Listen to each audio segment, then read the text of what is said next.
कांग्रेस के नए अध्यक्ष अजय राय के द्वारा दिए गए बयान के बाद अब अमेठी में सियासत गर्मा गई है। अजय राय ने कहा कि राहुल गांधी एक बार फिर अमेठी से चुनाव लड़ेंगे और उसके बाद अब तैयारियां भी शुरू हो रही हैं। हमारे साथ बातचीत करने के लिए सरकार के मंत्री दिनेश सिंह जी हैं। दिनेश सिंह जी, नए जो अध्यक्ष उन्होंने कहा है कि अमेठी से एक बार फिर राहुल गांधी चुनाव लड़ेंगे। हालांकि 2019 में राहुल गांधी को अमेठी से एहसास हो गया था कि वो चुनाव हार रहे, इसलिए वो वायनाड चले गए थे। लेकिन जो तैयारियां हो रही हैं, जो नया गठबंधन तैयार हुआ है इंडिया का, उसके बाद से अब ये कहा जाए कि प्रियंका भी उत्तर प्रदेश से चुनाव लड़ेंगी और राहुल गांधी एक बार फिर अमेठी से चुनाव लड़ने वाले हैं। तो कैसे देखते इसको? देखिए, लोकतंत्र में भारत के किसी भी नागरिक को कहीं से भी चुनाव लड़ने की स्वतंत्रता है। ये हमारे लोकतंत्र की खूबसूरती है। राहुल गांधी जी अमेठी से सांसद रह चुके हैं और रहने के बाद अमेठी के लोगों का विश्वास खो दिया है। स्मृति ईरानी जी, जो हमारे भारत सरकार के माननीय मंत्री हैं, भाजपा के वरिष्ठ नेता हैं, उन्होंने जो 10 वर्ष में सेवा की है, मैं समझता हूं कि आज भी जितनी विनम्रता के साथ अमेठी में स्मृति ईरानी जी लोगों की सेवा करती हैं, इतने वर्षों से कांग्रेस की राजनीति करने के बावजूद कांग्रेस का कोई भी परिवार का आदमी उतनी विनम्रता से लोगों से कभी मिलता नहीं था, न सेवा करता था। मैं देखता था जब भी राहुल गांधी अमेठी आते थे तो रस्सा बांधा जाता था, रस्से के एक तरफ जनता होती थी और रस्से के दूसरी तरफ राहुल गांधी होते थे। आज अगर अमेठी में स्मृति ईरानी जी जाती हैं तो लोगों को गले लगाती हैं, भीड़ में घुसी रहती हैं, चाहे वो महिलाओं की हो चाहे पुरुषों की हो, कोई उनके बीच में बाधा नहीं होती है। वो आपस में संवाद उनका इतना करीब से होता है कि लोगों के मन में उनके प्रति अच्छे भाव हैं। स्मृति ईरानी जी की सेवाएं, उनकी विनम्रता राहुल गांधी को किसी दशा में अब अमेठी में टिकने नहीं देगी, इतना तो मैं विश्वास करता हूं। लंबे समय से आप कांग्रेस परिवार के साथ जुड़े रहे हैं और अब देखा जाए कि कांग्रेस जो लगातार जमीन खिसकती जा रही थी, वहां पर अब संगठन में कई बदलाव एक के बाद एक हुए हैं। हाल ही में नए प्रदेश अध्यक्ष अजय राय को लाया गया, जो प्रधानमंत्री नरेंद्र मोदी के खिलाफ भी लोकसभा चुनाव लड़ चुके हैं और पूर्वांचल में भी उनका एक बड़ा प्रभाव है। ये कहा जाता है कि उत्तर प्रदेश से जो जीत कर जाएगा वही दिल्ली के सिंहासन तक पहुंचता है और इसलिए सियासी जमीन को मजबूत करने के लिए पूरी तरीके से कांग्रेस हर रणनीति पर काम कर रही है। एक तरफ इंडिया गठबंधन की तैयारी हुई, वहीं अब संगठन में बदलाव हो रहा है। तो क्या लगता है कि इसका एक फायदा 2024 लोकसभा चुनाव में कांग्रेस को मिल सकता है?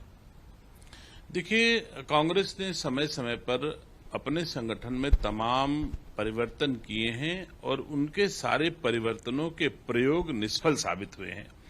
इसका कारण है कि हमारे देश के यशस्वी प्रधानमंत्री आदरणीय नरेंद्र मोदी जी का सेवा जो है गांव-गांव, गली-गली तक जो उन्होंने किया है और उन सेवाओं को हमारे भारतवासियों ने सहर्ष स्वीकार किया है। उनकी स्वीकार्यता के कारण अभी कोई स्कोप नहीं है, चाहे वो गांधी परिवार हो, चाहे कोई परिवार हो, चाहे कोई दल हो। हमारे देश के यशस्वी प्रधानमंत्री जी की स्वीकार्यता के सामने देश अभी कुछ सुनना नहीं चाहता, क्योंकि हमारे देश का सम्मान दुनिया में बढ़ा है।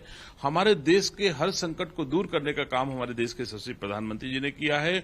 हम लोगों ने वो दिन देखा है, कांग्रेस के रिजीम में हर बस स्टेशन, रेलवे स्टेशन पर लिखा होता था कि कोई भी अजनबी वस्तु को छुए ना, बम हो सकती है। आज ऐसा सिचुएशन कहीं पर भी नहीं है। देश का हर नागरिक अपना जीवन सुखमय जीवन जी रहा है, किसी को कोई असुविधा नहीं, कोई भय नहीं है। तो मैं समझता हूं कि जो देश के यशस्वी प्रधानमंत्री जी ने देशवासियों को संरक्षण दिया है, जो हमारे देश के लोगों की सेवा किया है, और उत्तर प्रदेश के यशस्वी मुख्यमंत्री जी ने जो हमारे उत्तर प्रदेश का वातावरण भयमुक्त समाज की स्थापना की है, अभी हमारे उत्तर प्रदेश में कोई स्कोप नहीं है, कोई सुनने को तैयार नहीं, किसी भी दल की सुनने को तैयार नहीं है। फिर से देश के यशस्वी प्रधानमंत्री जी इस देश के प्रधानमंत्री बनेंगे और मैं समझता हूं पिछले रिकॉर्ड को तोड़ेंगे। एक सवाल ये है कि समाजवादी पार्टी के जो मुखिया अखिलेश यादव, वो अभी हाल ही में बांदा और फतेहपुर के दौरे पर थे। वो जब मीडिया से मुखातिब हुई तो उन्होंने कहा कि सरकार उनके रास्ते में सांड को छोड़ रही है। सीएम के आदेश पर जो डीएम है, जिलाधिकारी हैं, वो रास्ते में सांड को छोड़ रहे ताकि हमारी गाड़ी का एक्सीडेंट हो जाए। और 90 किलोमीटर तक का जब उन्होंने सफर किया तो कई जगहों पर को सांड झुंड में देखने को मिला और इससे किसान ही नहीं बल्कि आम आदमी भी परेशान हो रहा है। तो इस तरीके का जो बयान दे रहे हैं, इस बयान को कैसे देखते हैं आप? निसंदेह बड़ा दुखद है जिस व्यक्ति ने उत्तर प्रदेश के मुख्यमंत्री पद को सुशोभित किया है, उसके मुंह से इतनी हल्की बात निकलना, ये महसूस होता है कि वो बहुत ही संवेदनहीन व्यक्तित्व हैं। उनको इस रूप में इन चीजों को नहीं कहना चाहिए और एक विपक्ष की भूमिका में भी हैं वो। उनसे प्रदेशवासी ऐसी अपेक्षा करते हैं कि अगर सरकार से कोई चूक हो तो उसको वो उठाएं, सरकार कोई जनहित में गलत काम करती तो उसको उठाएं।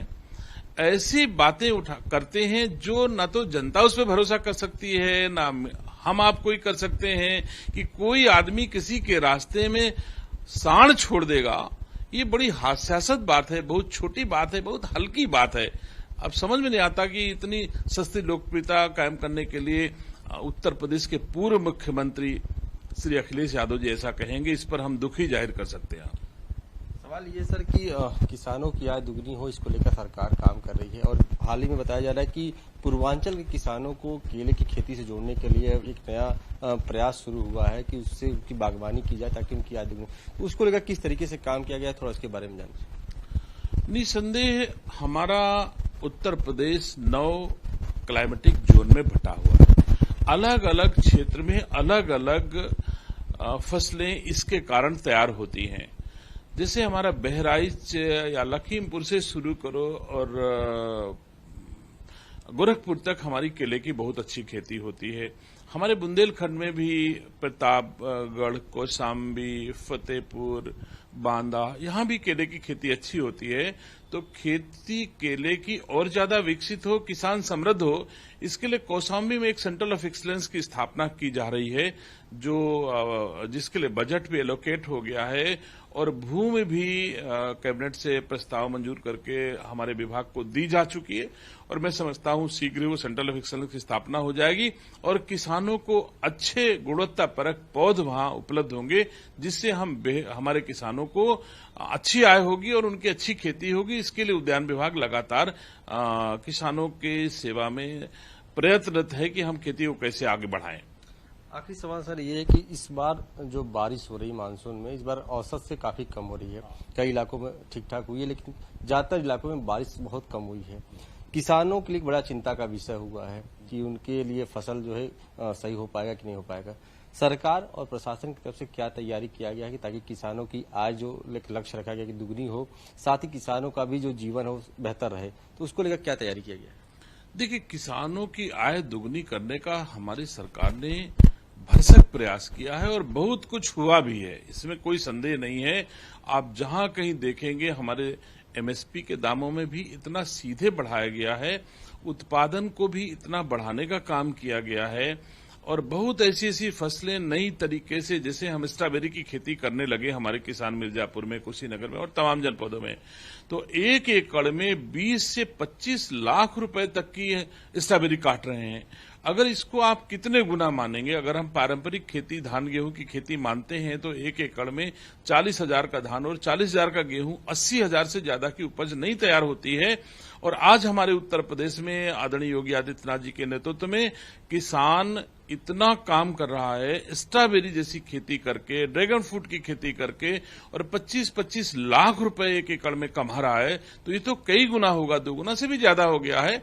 तो मैं समझता हूं कि ऐसे तमाम हमारे किसान हैं जो प्रगतिशील किसान हैं और उनको वैश्विक मार्केट भी आदरणीय योगी सरकार उपलब्ध करा रही है। विदेशी बाजारों में हमारा आम जा रहा है, हमारा केला जा रहा है, हमारा मिर्च जा रहा है, तमाम तरह के उत्पाद हमारे विदेशी बाजारों में जा रहे हैं, जहां उनका मूल्य कई गुना ज्यादा मिल रहा है। और कल हमारे इसके लिए एक काउंसिल का भी गठन किया है माननीय मुख्यमंत्री जी ने, जो हमारे राज्य के कृषि उत्पादों को वैश्विक बाजार तक पहुंचा करके उनको कई गुना मूल्य दिलाने का भी प्रयास करेंगे। शुक्रिया सर, हमसे बातचीत करने के लिए। सरकार के मंत्री दिनेश प्रताप जी ने साफ तौर पर कहा कि किसानों की आय दुगनी हो, इसको लेकर एक वैश्विक बाजार तैयार किया जा रहा है और इसके लिए एक टीम का गठन भी हो गया। साथ ही जिस तरीके से अब नए संगठन की तैयारी की गई कांग्रेस की ओर से, उसका बहुत बड़ा लाभ नहीं होगा, क्योंकि इस बार फिर उत्तर प्रदेश में बड़ी जीत भारतीय जनता पार्टी की होगी और प्रधानमंत्री नरेंद्र मोदी ही प्रधानमंत्री बनेंगे। वीडियो जर्नलिस्ट समीर के साथ अश्विनी सिंह, पंजाब केसरी, लखनऊ। हमसे जुड़े रहने के लिए हमारे YouTube चैनल को सब्सक्राइब करें और नई वीडियो की नोटिफिकेशन के लिए बेल आइकॉन को दबाएं। अगर आप ये वीडियो Facebook पर देख रहे हैं तो लाइक जरूर करें और ज्यादा से ज्यादा शेयर करें। धन्यवाद।